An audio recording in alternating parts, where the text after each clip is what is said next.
হয় কিছু সময়ৰ পিছতে দেশৰ প্ৰধানমন্ত্ৰীগৰাকী আহি গুৱাহাটীত উপস্থিত হ'বহি আৰু মই বৰ্তমান যিহেতু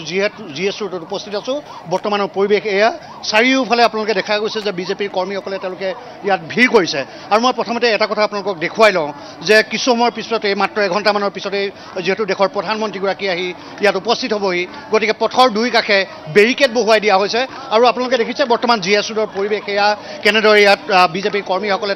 তেওঁলোকে এক সুন্দৰ পৰিৱেশৰ ইয়াত সৃষ্টি কৰিছে আৰু এই মই যি পথছোৱাত উপস্থিত আছোঁ সেই পথছোৱাৰ পৰাই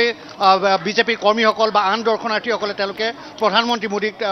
তেওঁলোকে চাব পাৰিব অৰ্থাৎ মোৰ সন্মুখত আৰু এটা পথ আছে সেই পথেদিয়েই বৰ্তমান অৱস্থাত গুৱাহাটীৰ যিসকল ট্ৰেফিক আৰক্ষী আছে তেওঁলোকে নিৰন্তৰ প্ৰয়াস কৰি আছে যে মোৰ সন্মুখৰ পথছোৱাই দিয়েই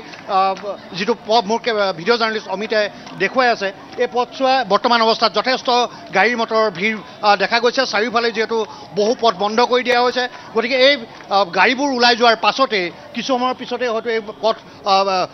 শূন্য কৰি তোলা হ'ব আৰু তাৰপিছত এইফালে প্ৰধানমন্ত্ৰী মোদী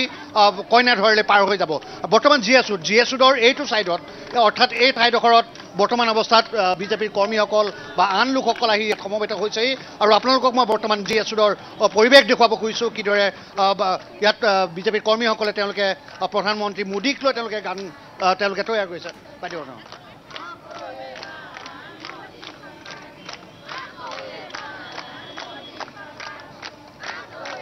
প্ৰথম পৰ্যায়ৰ নিৰ্বাচনলৈ যিহেতু মাত্ৰ দুটা দিন বাকী তাৰ মাজতে গুৱাহাটীত এয়া পৰিৱেশ বিজেপিৰ যিগৰাকী প্ৰাৰ্থী মীৰা বৰঠাকুৰৰ দুখিত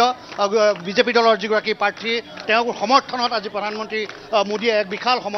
ৰোড শ্ব'ত তেওঁ অংশগ্ৰহণ কৰিব ইতিমধ্যে ডক্টৰ হিমন্ত বিশ্ব শৰ্মা ৰাজ্যৰ মুখ্যমন্ত্ৰীগৰাকীয়ে কৈছে যে এয়া ৰোড শ্ব' প্ৰকৃততে নহয় কিন্তু সমৰ্থকসকলে বিজেপিৰ সমৰ্থকসকলে তেওঁক অভিবাদন জনাব পাৰিব আৰু ইয়াৰ বাবে বিশেষভাৱে গুৱাহাটী আজি সজাই পৰাই তোলা হৈছে বিয়লিৰ ভাগৰ পৰা GS ৰোডেদি কোনো যান বাহন ইয়াত যাবলৈ দিয়া হোৱা নাই গতিকে বিৰাট পৰিৱেশ আপোনালোকক মই দেখুৱাব খুজিছোঁ মই তেওঁলোকৰ মাজলৈ আহিবলৈ চেষ্টা কৰিম বাইদেউ কি ক'ব কি বিচাৰিব আকৌ এবাৰ মোদী চৰকাৰে লাগে মোদীজীয়ে লাগে বিজেপি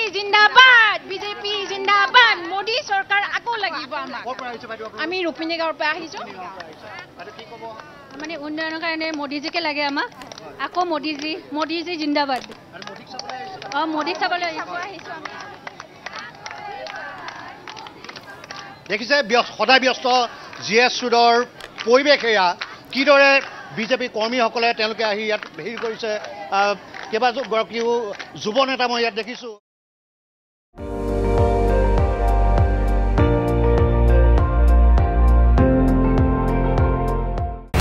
আপুনি চাই আছে ND24 সৰ্বশ্ৰেষ্ঠ নহয় সৰ্বোত্তমৰ দৌৰ